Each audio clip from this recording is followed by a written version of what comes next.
Hello and well met, hero. Welcome back. Tonight, we continue our adventure with Thoradin. I will be your game master as well as your player, Turk. Now, tonight we will be continuing on with episode 2. If you did not see episode 1, have no fear, because it will be in the card or in the description or anywhere else that you want to find it and watch it. In episode 1, we went over character creation and what we're doing today, and we got our story kicked off with Thoradin Firebeard. Yes, I'm very excited to continue playing. We will be continuing with Index Card RPG as well as Mythic 2E. I'm very excited. Now, it's been about a week since our last adventure, but I have not forgotten the tales of Thoradin Firebeard, for I have been very excited. I've been thinking about this all week long, and I'm excited to be back here doing this for episode 2. Now, last time, quick recap. Thoradin Firebeard, a dwarf hunter, very experienced beastmaster kind of guy, escaped a prison, a Fey prison. He was trapped there for 2 years with his friend, a Minotaur cleric mage named Adam Wilbur, and they escaped together and decided to part ways, and they will meet back up later to figure out what's going on in the world, because Thoradin Firebeard has another plan. He loves Adam, but he must go off on his own, because when he went into this prison, there was a war going on, and the Firebeards were involved. He is trying to find a way to get back to Mead Harbor to see if his family's still alive and to see what happened during the war.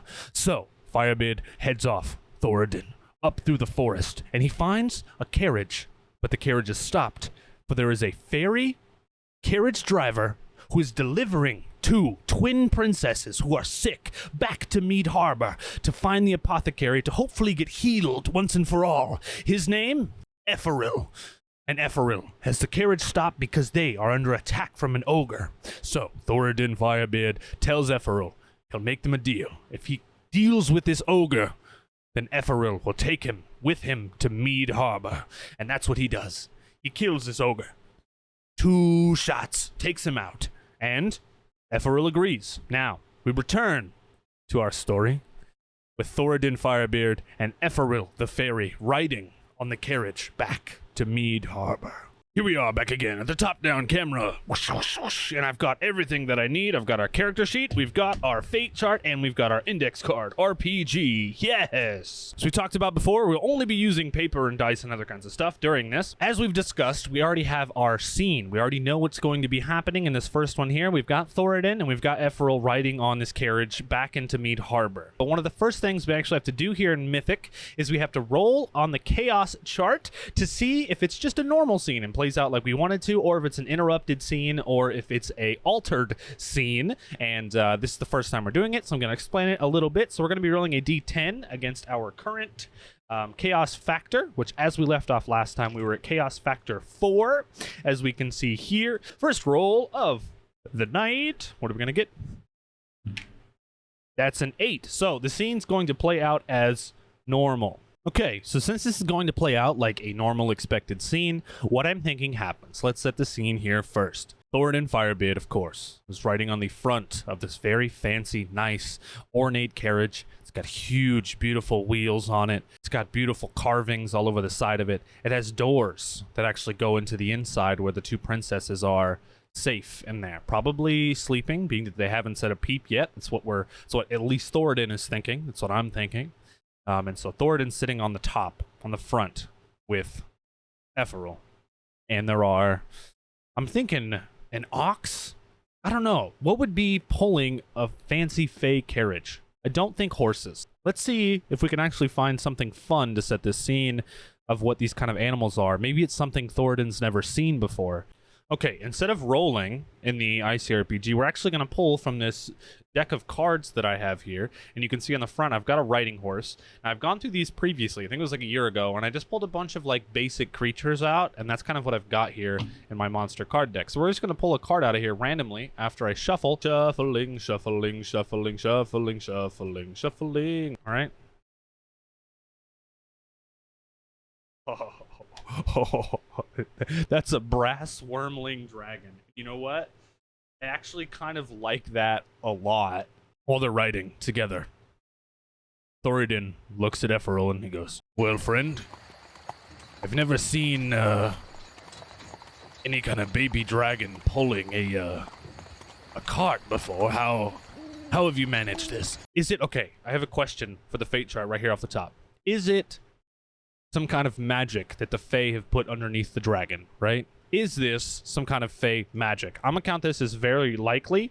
We're in Chaos Factor 4, so anything underneath, very likely. Anything underneath a 65 is a yes. Let's go. White's always first. That's a 40. That's a yes. Well, friend, it's a long-winded tradition. In the weird wild, in the forest, we actually capture different kinds of creatures, and we put them underneath a magical spell that makes them more docile. And you see that dragon up there, he's been a part of this carriage for years now, and you know, I just feed him a little bit every day and kind of take care of him and keep him content, and we've had no issues. I've had him as a pet for a long time, so his name is... What is his name? We're gonna roll for this pet dragon's name. Let's do it. We're gonna pull out Xanathar's Guide to Everything again, and we're actually gonna go back to names here. And for this, we're gonna use Dragonborn names, because I feel like that just fits fucking perfectly. So that's what we're gonna do. Is it a male or is it a female? I'm gonna say odds, it's a male. Evens, it's a female. It's a 15, so it's a male brass dragon wormling, and we're gonna roll for it. That is a 40 again. That's crazy. Here we go. I've got this really cool pencil. It's got D20s on it and stuff. It's super cool. All right, character list. Caladan, baby dragon. Hell yeah, I love this. Not how I thought this was gonna go, but my brain, sometimes it just runs, and then I just roll on the dice. This is my advice for everybody who wants to do this. Just let your brain kind of just go, and like, just roll on it. That's my advice. His name's Caladan, and as he says his name, I picture Caladan turns his head back and like blows smoke out of his nose a little bit. Wait, as a brass dragon, what kind of fire breath? Okay, so it is fire. Straight up, it's fire breath. He blows a little smoke out of his nose. And then I think that Eferill has like this little basket next to him. So he pulls out like a little muskrat. And I think whenever he opens it, like a smell wafts out. And Thoradin's like, ugh. And then he throws it. And Caladan catches it in his mouth and chomps it down and keeps walking, pulling this cart. And then Thoradin turns back and he's like, so, I've got a lot of questions. Yeah, well, we've still got a few hours before we make it to Mead Harbor, so ask away, friend. It's nice to have some company. Like, so Eferill, you just ride carriages around? You just drive people places? And he's like, yeah, well, he does it for the money. Does he do it for the money? Still 50-50? That's a 10, yeah. He's like, well, I do it for the money. King of Mead Harbor, he said, bring my daughters back to me. Find them, bring them back, and I will pay you. So I'm just in it for the money. So let's say in the future I need to get someplace. If I just pay you, then you'll take me there? He's like, yeah, as long as the money's good enough. Me and Caladan, we've been doing this for a long time together. Eferill likes money. Has pet dragon Caladan. Got it. Before I got captured, I was fighting in the war. King Rufflecock called upon the Firebeards to help fight. And we're fighting in the war to help the king keep his crown, and I got captured. How did the war end? Does he know anything about the war? Let's see. I'm going to call it very unlikely because... So we have to... Under a 15. A 1, that's a 6. Whoa, that's a 16. Well, I've heard some stuff, but... Look, man, I'm from the weird wild. You know, we don't deal with a lot of the kingdom politics or anything else going on. You know, I'm just a fairy. You know, I'm a cabbie driver. I know nothing about the war. It's like, oh, well, you know, I was trapped there for 2 years as well, and I didn't hear anything about it, so that stands true, friend. Well met. Does he know anything about the Firebeards, though? Does he know anything about the Firebeards? I'm also going to call that unlikely. Let's see. Under a 15? That's a 38. He's like, well, you said your name was Firebeard? Yes, the Dwarven clan. I also haven't ever even heard of that, to be honest. Oh. Well, I guess I could teach you a little bit about it. We got a few hours to go. I was like, okay, shoot. And he begins to tell him about the Firebeard Dwarven clan. And he went to the war with his siblings, etc., etc. The things we've talked about before. actually kind of love animals, and I love hunting beasts. Beasts that hurt people, you know? I like keeping people safe. He's like, oh, so why'd you go in the war then? Well, my brothers, all 5 of them, they encouraged me to go. They were there as well. That's why I'm headed back to Mead Harbor, to see if my father is still alive, and to see if my brothers made it out of the war. Sorry for the super long roleplay sesh here. I don't even know how much of that I'm gonna keep in. Sometimes I get way too far into that. Okay, these princesses. There's 2 of them? Yeah, there's 2 of them. Last I heard, the king didn't have any kids. I mean, how old are these princesses? How old are they? I'm thinking they're both underneath. They're twins, right? They're both underneath 20 years old. They have to be. They're princesses. They're young. What if I roll a d20? And whatever that number is how old they are. 12. Both of them are 12 years old. 12? Well, I was only gone 2 years. Who's the king? Does he know? I'm, again, going to call it very unlikely. Well, he did hire him to do it, so maybe he at least knows his name. So I'm just going to call it 50-50. We have to get under 35. Here we go. That's a 93. Which actually makes it an extreme no. To tell you the truth, I thought it was the queen for the longest time. Well, I gotta be honest with you, Eferill. We started off this roleplay episode hoping to get some information because I've been gone for 2 years, and you've given me absolutely nothing. You're kind of useless when it comes to knowledge. Well, I can drive a carriage. Me and Caladan. And that's where we're going to end this roleplay scene here before we make it to Mead Harbor. Being that ends our scene, we're going to have to move our chaos factor. And because we got so many no answers on that one, extreme no's, and Thoradin learned nothing, I'm going to say he was completely out of control during that scene. So I'm actually going to move the chaos factor back up to 5. So our 50-50 is still going to be at a 50 moving into the Mead Harbor scene that we're about to get into. So as we stated before, we're going to roll against our chaos factor to see if this next scene is going to play out as normal, if it's going to be an altered scene, or if it's going to be an interrupt scene. Let's roll for it. That's a 2, which means it is an altered or interrupted scene. So on even rolls, it's an interrupt scene. On odd rolls, it's an altered scene. So on this roll, it's an even, which is a 2. It's going to be an interrupted scene. Now, interrupted scenes are basically scenes that just completely interrupt whatever was just about to happen, and something else happens instead. So in my head, we were rolling up to the gates of Mead Harbor as their conversation ends. And as they're rolling up, instead of just being able to roll inside and just get inside, we're actually going to have to roll on some charts to see what happens instead. Okay, so we're going to be rolling a D100 against this chart here, if you're watching on screen. If not, I'll explain what happens. We're going to be rolling a 1D100 to see what this interrupt is. All right? So, 68. 68 is close a thread. So, we get to close one of these threads. And as we can see, it is numbered. We got us a nice little roll chart here. So, now that we have 10... I'm going to go ahead and roll on it to see which thread we're going to be closing. Here we go. 7. Who is the king? All right, so now on this thread that we're going to be closing, I'm going to go on ahead and roll on the actions table to get some kind of guidance with who is the king. Now, this is actually kind of a simple one, but I kind of want to see how the scene's going to play out. We've got 21. That is communicate. Nice. 71. Physical. Communicate. Physical. I mean, I feel like in a situation like this, it's kind of just self-explanatory. I was like thinking for a second, I was like, what could it be actually? But I'm honestly thinking, I mean, it's kind of straightforward. Communicate, physical. So Eferill and Thoradin are riding into Mead Harbor. They see the gates approaching. Their dragon kind of throws out some fire out of its nose. The guards kind of clear for a sec. But then a bigger guard comes out from behind, wearing shinier armor, nicely golden inlaid, very large. He comes up to the cart. Huge kind of man. Slams his fist on the side of the cart. He's like, state your business. Eferill looks down, tiny little fairy wings buzzing. He says, why? The king? I was hired to bring his princess daughters back here because they're sick. And the guard goes, oh, yeah, you're the ferry cab driver. I should have known. I can see by the dragon here. Oh, you're with this weird cart you have. Look, yes, the princess is the king. He needs...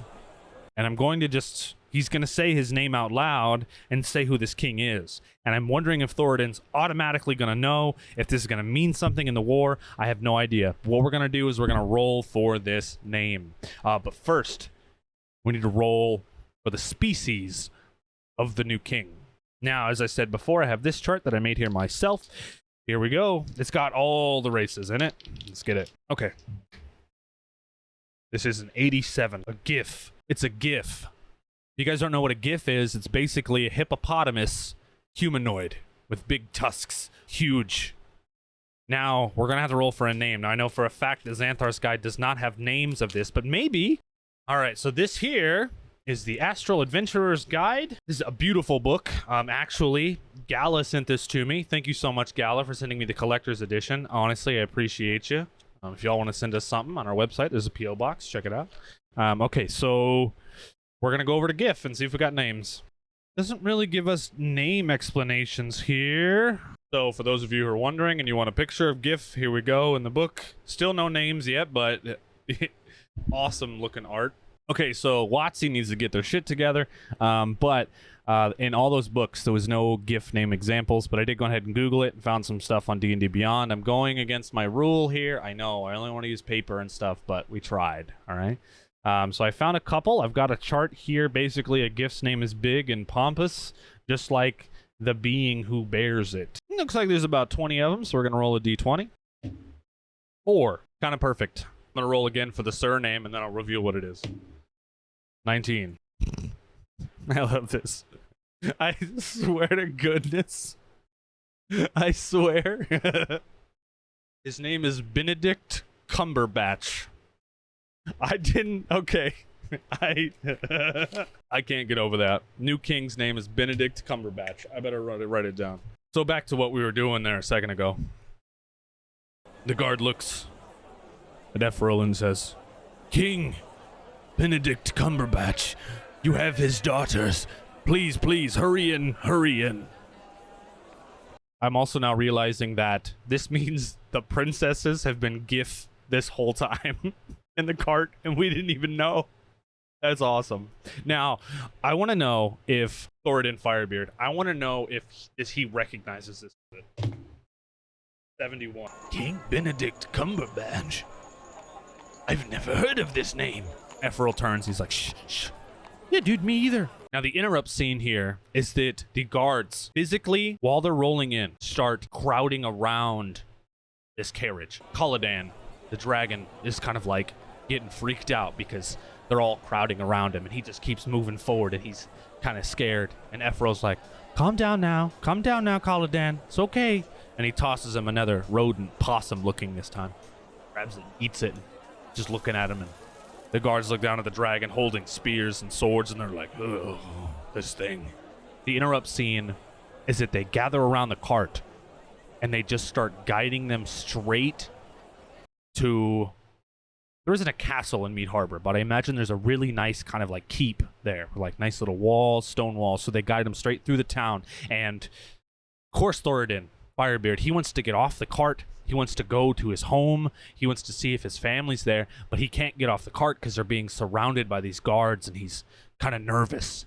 And so the guards just completely embellish this cart and take him all the way through the town. And as they're going through the town, he sees all these new shops and new things that have popped up, and Thoradin's kind of overwhelmed with this new name of this king, and all the banners are different colors. It's not what he's used to. This isn't the hometown that he left, and he turns to Eferill and he goes, have you been here before?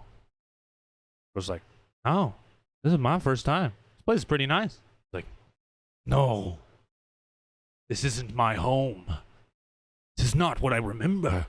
The guard hears him, the one walking next to him, and he's like, you from here?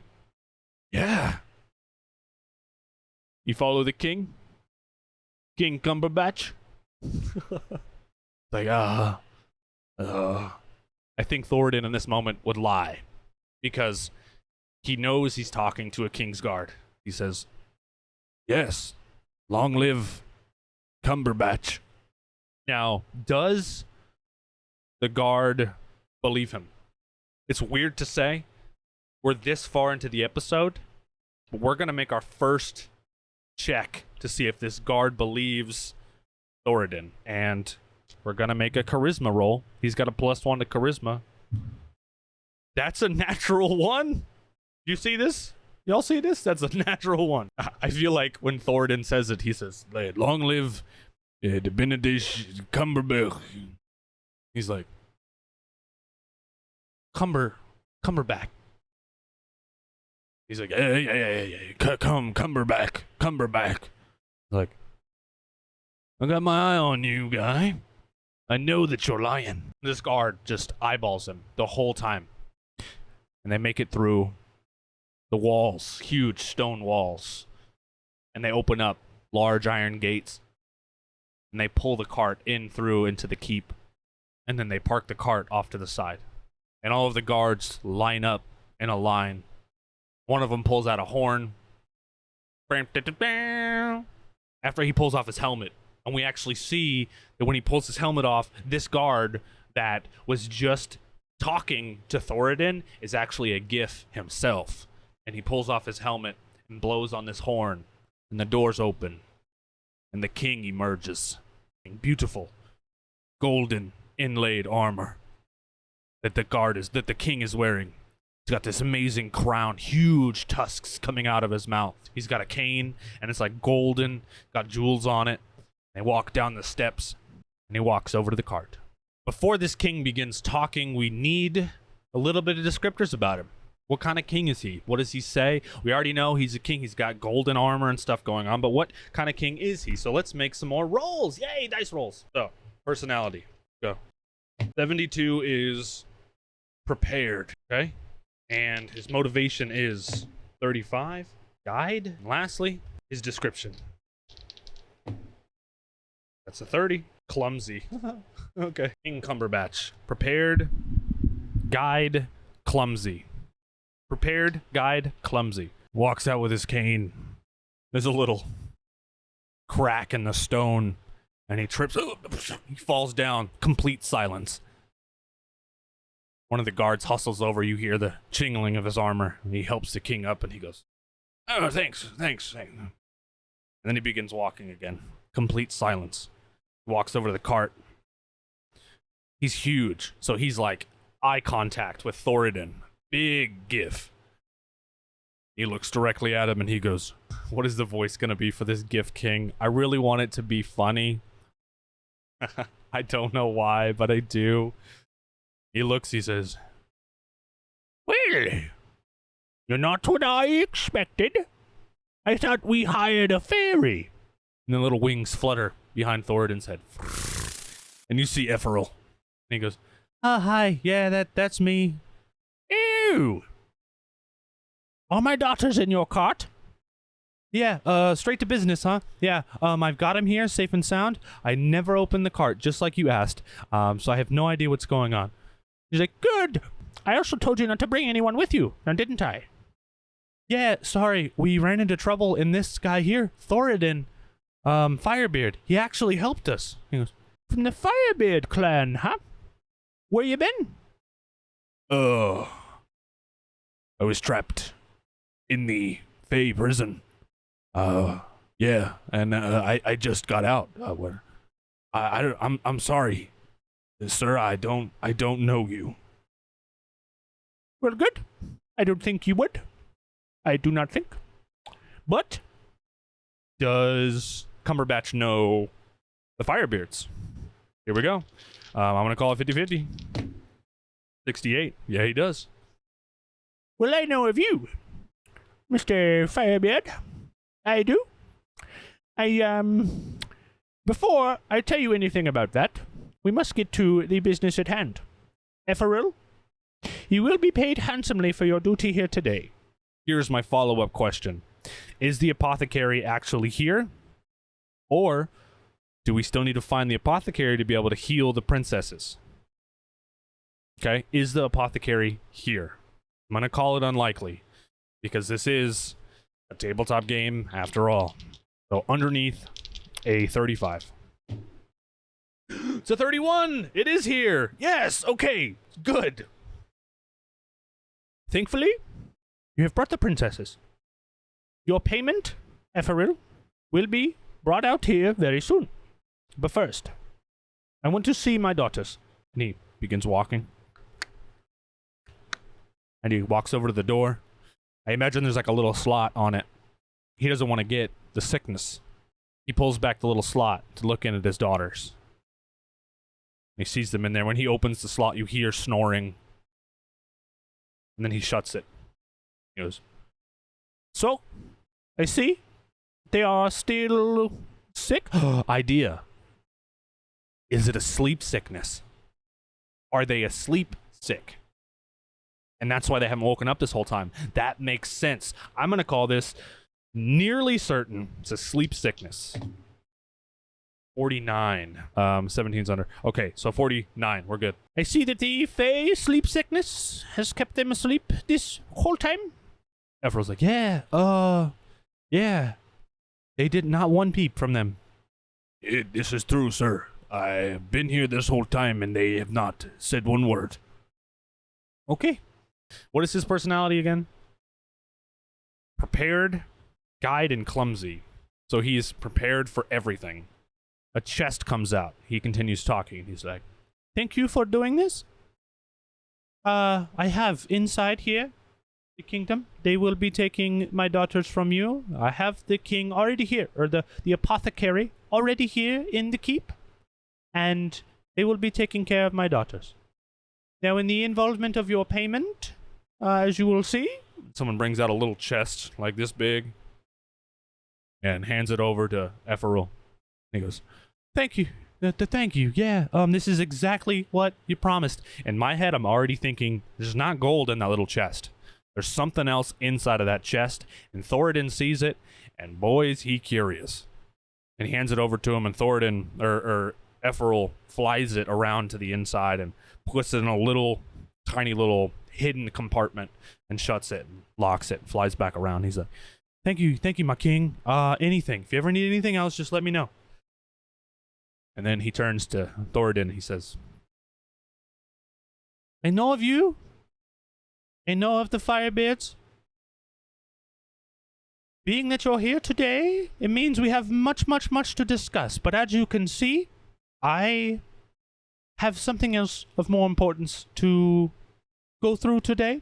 Okay? So, we will not be discussing today. But please, come back later tonight. We will have dinner. Is he going to invite him to dinner? Hold on. 50-50. That's a 55. We will have dinner, and we will discuss. Thoradin, it's good to see you. Thank you for all that you've done, and the helping of my daughters. And being that you have helped them, you are in my good graces. And he turns and walks with his cane after he says that. And they're, thank you, King Cumberbatch. Efrill's like, oh God, Thoradin, that went so much better than I thought it was gonna go. I, for a second there, thought we were dead.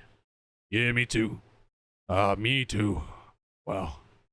And then the guards turn around, open up the carriage, kind of roughly, and Efrill's like, please, be gentle on the goods.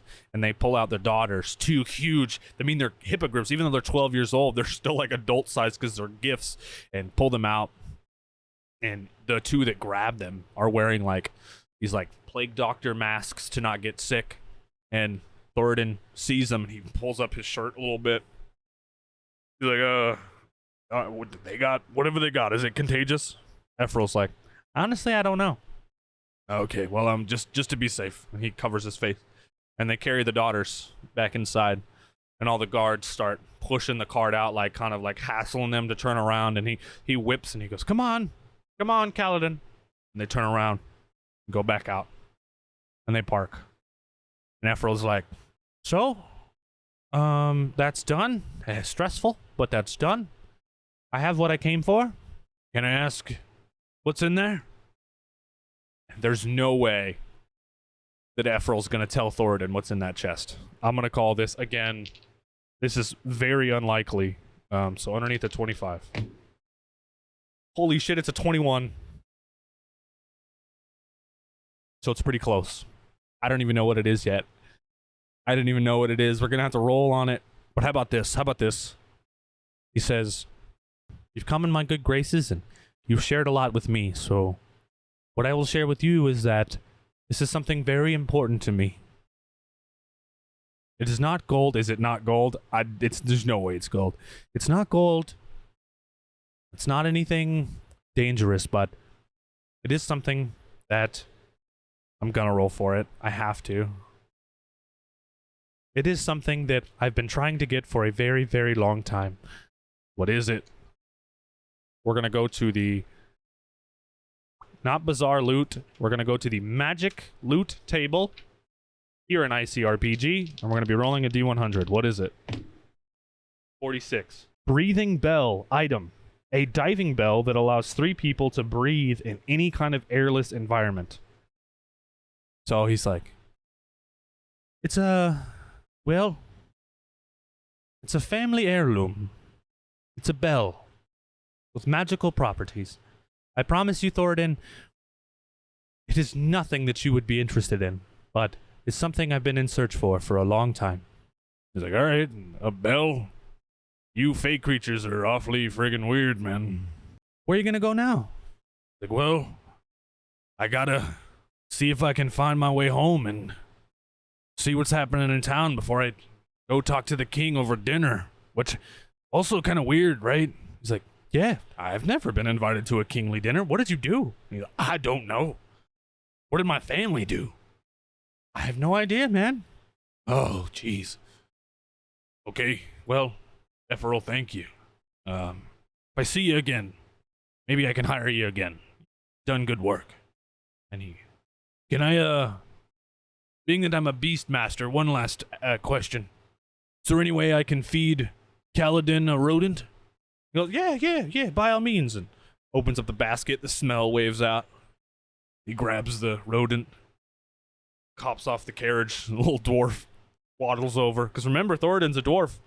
He's like about the same size as the dragon, and he holds it up, and he's like, hey, here you go. And he's gonna toss it over to him.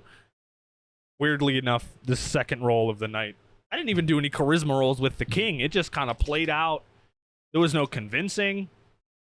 Goodness. I did do a lot of yes and no rolls, though, so I think that that's fair. Wow, there really has not been a lot of rolls tonight. I'm going to make a dex roll to make sure he throws it properly. Here we go. That's a 9. So he throws it, and it kind of like falls over to the side, and the dragon pulls on the cart a little bit, and Efrill's like, oh. Yeah. Good job, Thoradin. I'll see ya. And he eats it. He whips on the cables, and they roll off. Thoradin looks over the city, takes a deep breath. All right, we've made it home. Now, to find our family. I really feel like I was just sitting here telling a story. Well, I hope you enjoyed it. I really do. And the dice rolls were in our favor tonight. A lot of characters have been made. I'm going to update our threads here in a minute. But first of all, thank you so much for watching. This is episode 2. I'm going to be uploading these about once a week for the next 10 weeks, something like that. So if you're interested, make sure to subscribe and stick around to watch the rest of the show. If you want to see us do some live play, full costume D&D stuff, check out our Twitch channel or our other VODs here on right here on YouTube. Did you know VOD means video on demand? I actually just learned that the other day. Anyways, make sure to like, if you will, please, if you enjoyed tonight's episode, and leave some feedback in the comments. Any ideas you might have, anything you think I could have did better, whatever. Leave it in the comments. I would love to see it. I appreciate you guys' feedback a lot. I'm Turk.